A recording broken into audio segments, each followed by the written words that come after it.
बहुत समय पहले की बात है।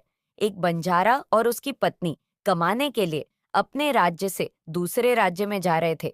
जब वह दूसरे राज्य की सीमा में पहुंचे तो उन्हें रास्ते में कुछ डाकू मिल गए और उन डाकुओं ने उस बंजारे और उसकी पत्नी के पास जो कुछ भी था वह सब कुछ लूट लिया। और इस तरह बंजारा और उसकी पत्नी को डाकुओं ने भिखारी बना दिया। इसके बाद डाकुओं का गिरोह वहां से चला गया। लेकिन बंजारा और उसकी पत्नी लूटने के बाद चिंता में पड़ गए और सोचने लगे कि आगे क्या किया जाए। एक अनजान शहर में दोनों का बुरा हाल हो गया, क्योंकि अनजान शहर में पैसा ही सब कुछ होता है। बंजारा अपनी पत्नी को लेकर अनजान शहर की तरफ बढ़ने लगा। उसे यह चिंता खाए जा रही थी कि अब मैं व्यापार करूं तो कैसे। वह इसी चिंता में चले ही जा रहा था कि उसे नगर के बाहर एक साधु की कुटिया दिखाई थी। वह बंजारा अपनी पत्नी को लेकर कुटिया की तरफ चल दिया। जब वह कुटिया के पास पहुंचा तो उसे वहां एक साधु मिले जो अपने शिष्यों को शिक्षा दे रहे थे। साधु को देखकर बंजारा सोचने लगा कि क्यों ना साधु को अपनी समस्या बताओ, शायद ये मेरी समस्या का कुछ समाधान कर दें। ऐसा विचार करके बस साधु महात्मा के पास पहुंच गया और बहुत ही विनम्र स्वर में उसने अपनी समस्या महात्मा जी को बताई और कहने लगा कि महाराज, डाकुओं ने हमारा सब कुछ लूट लिया है। अब व्यापार करने के लिए हमारे पास कुछ भी नहीं बचा है। यदि आप किसी तरह मेरी पत्नी को किसी सेठ के पास गिरवी रखवा दे और मुझे कुछ पैसे दिलवा दे तो आपकी बड़ी कृपा होगी। जब साधु ने बंजारे की बात सुनी तो साधु को उस बंजारे पर दया आ गई। साधु ने अपने परिचित सेठ के बारे में बताया और बंजारे को उस सेठ के पास भेज दिया।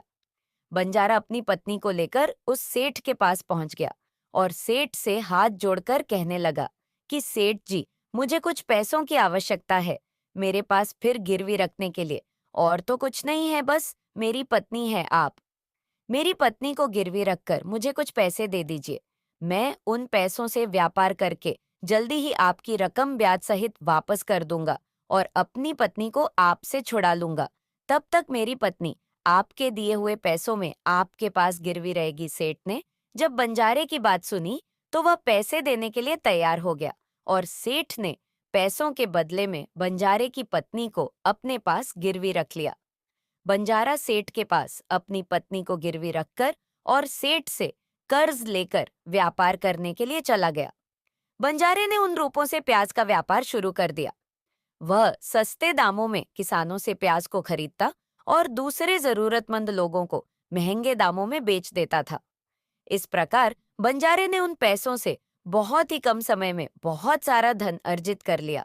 अब बंजारा सेठ के पास पहुंचकर कहने लगा, सेठ जी, आप अपना हिसाब करके मुझसे रुपए ले लीजिए और मेरी पत्नी को मुझे वापस लौटा दीजिए। यह सुनकर सेठ ने कहा, भाई क्या बताओ, आज से 2 महीने पहले की बात है कि तुम्हारी पत्नी अचानक बीमार पड़ गई और बीमारी के कारण तुम्हारी पत्नी की मृत्यु हो गई। मैंने तुम्हारी पत्नी का बहुत इलाज करवाया, अच्छे से अच्छे वैद्य को दिखाया, लेकिन फिर भी मैं तुम्हारी पत्नी को बचा नहीं सका। बंजारे ने जब उस सेठ के मुंह से यह बात सुनी तो बहुत दुखी हो गया। फिर थोड़ा धीरज बांधकर बोला, सेठ जी, जो होना था वह तो हो चुका है। शायद मेरे नसीब में ही ऐसा लिखा हुआ था। वह मेरे साथ रहती तब भी आयु पूरी होने पर उसे मारना ही पड़ता। होनी को कौन टाल सकता है। फिर भी आप अपने पैसे मुझसे ले लीजिए ताकि मुझे इस बात का संतोष हो जाए कि मैंने अपना कर्ज चुका दिया है और अपनी पत्नी को गिरवी रखने के कलंक से खुद को बचा लिया है। बंजारे की बात सुनकर सेठ बोला, नहीं भाई, अब मैं तुमसे पैसे कैसे ले सकता हूँ। जब मैं तुम्हारी अमानत ही तुम्हें नहीं लौटा सकता तो अपना कर्ज वापस लेने का मुझे कोई हक नहीं है। बंजारे ने बार बार सेठ से अपना कर्ज वापस लेने का आग्रह किया, परंतु सेठ नहीं माना। फिर बंजारा उदास भाव से वहां से निकला तो रास्ते में फिर उसी स्थान पर पहुंच गया जहां पर उन्हें साधु महात्मा पहली बार मिले थे। हमेशा की तरह साधु महात्मा चबूतरे पर बैठे हुए अपने शिष्यों को शिक्षा दे रहे थे। बंजारा भी मन की शांति के लिए वहीं जाकर बैठ गया और साधु महात्मा के प्रवचन सुनने लगा। साधु महात्मा ने जब बंजारे को देखा तो उसे तुरंत पहचान लिया और उसका हालचाल पूछने लगे। बंजारे ने पूरा घटनाक्रम संत महात्मा को बता दिया। महात्मा एक सिद्ध पुरुष थे। बंजारे की बात सुनकर साधु महात्मा ने कहा कि भाई, उसने तेरे साथ धोखा किया है। तेरी पत्नी निश्चित रूप से जीवित है। तेरी पत्नी को उसने अपने घर में छुपा लिया है। अब ऐसा करो, तुम यहाँ के राजा के पास चले जाओ और राजा के दरबार में जाकर प्रार्थना करना कि राजा साहब मेरी पत्नी को सेठ से दिलवा दो, क्योंकि इस नगर का राजा बहुत ही बुद्धिमान व्यक्ति है। वह निश्चित ही तुम्हारी पत्नी को उस पर जोर डालकर दिलवा देगा। अब दरबार में ही तुम्हारा फैसला होगा।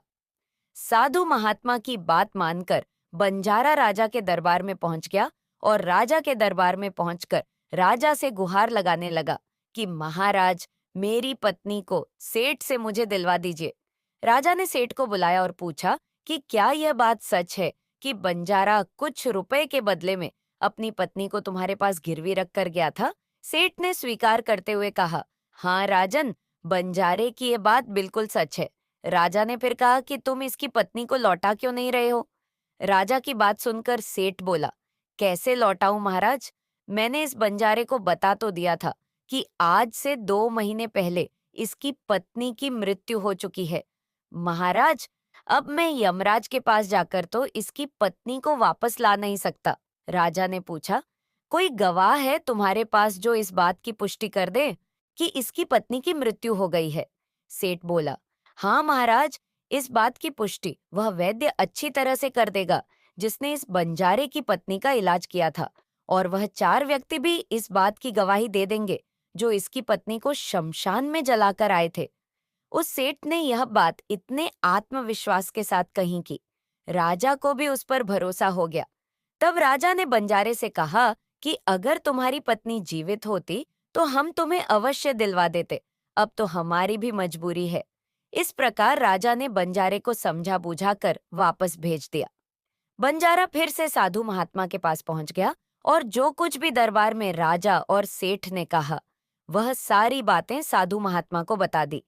यह सब सुनकर महात्मा ने कहा कि मैं राजा को इतना नासमझ नहीं समझा था। मुझे दुख है कि उसने तुम्हारे साथ न्याय नहीं किया। उस राजा ने सेठ की बातों पर यकीन कर लिया और तुम्हें समझाकर मेरे पास वापस भेज दिया। अब तुम मेरी एक बात सुनो, तुम एक बार फिर से राजा के पास जाओ और उससे कहना कि सिर्फ 2 घंटे के लिए वह अपनी राजगद्दी पर मुझे बैठने का अधिकार दे दें।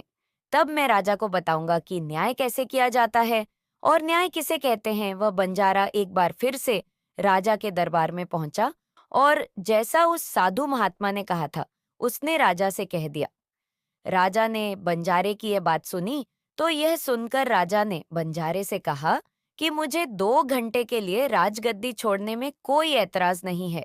यदि ऐसा करने से तुम्हें न्याय मिल जाएगा तो मैं 2 घंटे के लिए अपनी राजगद्दी छोड़ दूंगा। तुम महात्मा को राज दरबार में ले आओ राजा की। यह बात सुनकर बंजारा साधु महात्मा के पास गया और साधु महात्मा को राज दरबार में ले आया। जब साधु महात्मा राज दरबार में पहुंच गए तो राजा ने अपनी राजगद्दी छोड़ दी। महात्मा के राजगद्दी पर विराजमान होते ही महात्मा के सामने सेठ को प्रस्तुत किया गया। महात्मा ने सेठ से पूछा कि 2 महीने पहले बंजारे की पत्नी मर गई। क्या तुम्हारे पास इस बात का कोई सबूत है? सेठ ने कहा, हाँ, मेरे गवाह मौजूद है। सबसे पहले साधु ने उस वैद्य को बुलाया जिसने बंजारे की पत्नी का इलाज किया था। साधु ने उससे पूछा, क्यों भाई, आपने ही इस बंजारे की पत्नी का इलाज किया था? वैद्य बोला, जी हाँ, मैंने ही इस बंजारे की पत्नी का इलाज किया था। वैद्य की बात सुनकर साधु बोले, अच्छा वैद्य जी, मुझे यह बताओ कि तुम बंजारे की पत्नी का इलाज करने के लिए सेठ के घर जाते थे या फिर बंजारे की पत्नी इलाज करवाने के लिए स्वयं तुम्हारे पास आती थी? राजा बने साधु महात्मा की बात सुनकर वैद्य राजा से बोला, महाराज सेठ जी मेरे पास स्वयं आकर दवा ले जाते थे। साधु बोला, यानी तुम विश्वास के साथ ये नहीं कह सकते कि वह दवा सेठ बंजारे की पत्नी के लिए ही ले जाता था या फिर किसी और के लिए? साधु की बात सुनकर वह वैद्य बोला, यह बात मैं यकीन के साथ नहीं कह सकता कि सेठ जी मुझसे किसके लिए दवाई ले जाते थे, लेकिन सेठ जी मुझसे दवाई जरूर ले जाया करते थे। वैद्य की बात सुनकर वह साधु बोला, इसका मतलब तो यही हुआ कि तुम मरीज को बिना देखे ही दवाइयां दे देते हो। यह तो बहुत ही गंभीर मामला है। तुम दवा के स्थान पर किसी को जहर भी तो दे सकते हो, और हो सकता है कि तुम्हारे द्वारा दिए हुए जहर से ही इस बंजारे की पत्नी की मृत्यु हुई हो। साधु की यह बातें सुनकर वैद्य का चेहरा डर के मारे पीला पड़ने लगा और वह भरे स्वर में बोला, नहीं हुजूर, ऐसा हरगिज नहीं हो सकता। मैं अपने किसी मरीज को दवा के बदले जहर क्यों दूंगा, और इस तरह से तो मेरी सारी प्रतिष्ठा ही दांव पर लग जाएगी। वैद्य की बात सुनकर वह साधु महात्मा बोला, अब तो तुम ऐसा ही कहोगे। मैं तुम्हें अपने कर्तव्य के प्रति लापरवाही करने के लिए और एक मरीज के जीवन से खिलवाड़ करने के अपराध में 50 कोड़े लगाने का आदेश देने जा रहा हूँ। इसके साथ ही तुम्हारा मुंह काला करके सारे नगर में भी घुमाया जाएगा। अब तुम ही सोच लो कि सच बोलोगे या फिर मैं सैनिकों को तुम्हें गिरफ्तार करने का आदेश दूं। यह सुनकर वैद्य का शरीर कांपने लगा और वह साधु के चरणों में जा गिरा और बोला, हुजूर, मुझे माफ कर दीजिए।